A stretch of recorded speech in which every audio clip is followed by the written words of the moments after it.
Hi friends இன்னைக்கு பார்க்க போற குக்கிங் ரெசிபி பல்லோடா செய்ய போறோம். இந்த பல்லோடா செய்யறதுக்கு தேவையான பொருளை பார்க்கலாம். பல்லோடா பேக் ஒன்று வாங்கியிருக்கோம். இதுக்கு தேவையானது 1 லிட்டர் பால், பசும்பால், காய்ச்சாத பசும்பால் எடுத்திருக்கோம். இப்போ இந்த பாலை காய்ச்ச போறேன்.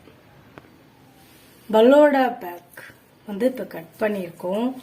இதுல இப்போ இந்த பவுல்ல மாத்திடலாம். எப்படி இருக்குன்னு பார்க்கலாமா? வா, சூப்பரா இருக்குங்க. இதுல என்னெல்லாம் கலந்துருக்குன்றத செக் பண்ணிக்கலாம். இதுல என்னெல்லாம் கலந்துருக்காங்கன்றத பார்க்கலாம். சப்ஜா விதை கலந்துருக்காங்க, சேமியா, திராட்சை கலந்துருக்காங்க, ஏலக்காய் வாசனை வந்துட்டு இருக்கு. அடுத்ததா ரோஸ் மில்க் பவுடர் கலந்துருக்காங்க, சுகர் சேர்த்திருக்காங்க. இவ்வளவுதான். இப்போ நம்ம இதை எப்படி செய்யலாம்னு பார்க்கலாம்.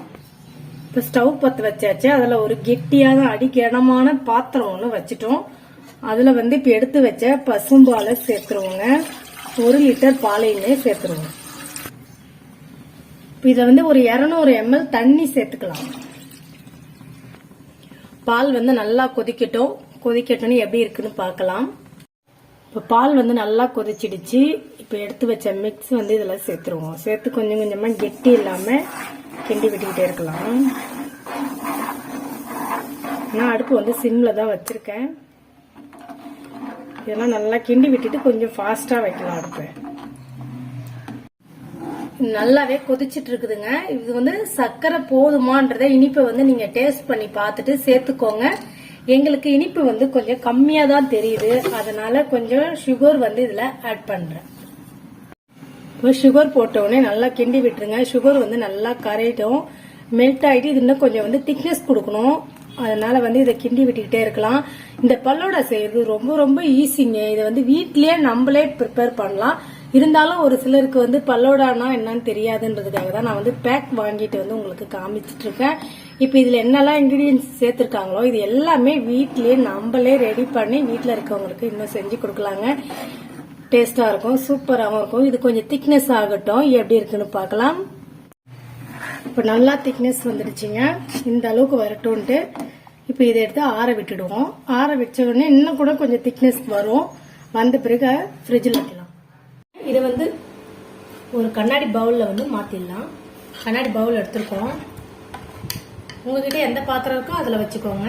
நான் உங்களுக்கு காட்டுறதுக்காக தான், தெளிவா தெரியும், கலர் தெரியும்ன்றதுக்காக கண்ணாடி பவுல் எடுத்திருக்கேன். இது ஒரு 2 மணி நேரம் ஃப்ரிட்ஜில் நார்மலா வைங்க, ஃப்ரீசர்ல வைக்க கூடாது. இதே மாதிரி இருக்கிறது எல்லாமே இதுல மாத்திடலாம்.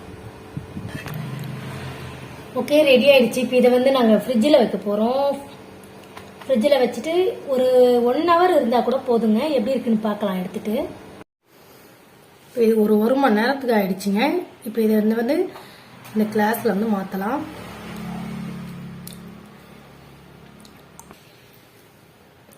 இதுல கொஞ்சமா ஐஸ்கிரீம் சேர்த்துருங்க.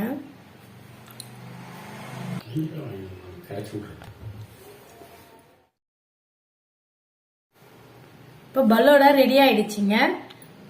இதே நீங்களுமே வீட்ல ட்ரை பண்ணி பாருங்க. ட்ரை பண்ணி பார்த்துட்டு எப்படி இருந்ததுன்னு வீடியோ கீழே கமெண்ட் பண்ணுங்க ஃப்ரெண்ட்ஸ். இந்த வீடியோ பிடிச்சிருந்தா ஷேர் பண்ணுங்க, லைக் பண்ணுங்க, மறக்காம சப்ஸ்கிரைப் பண்ணி பெல் ஐகான் கிளிக் பண்ணி ஆல் கொடுத்துருங்க.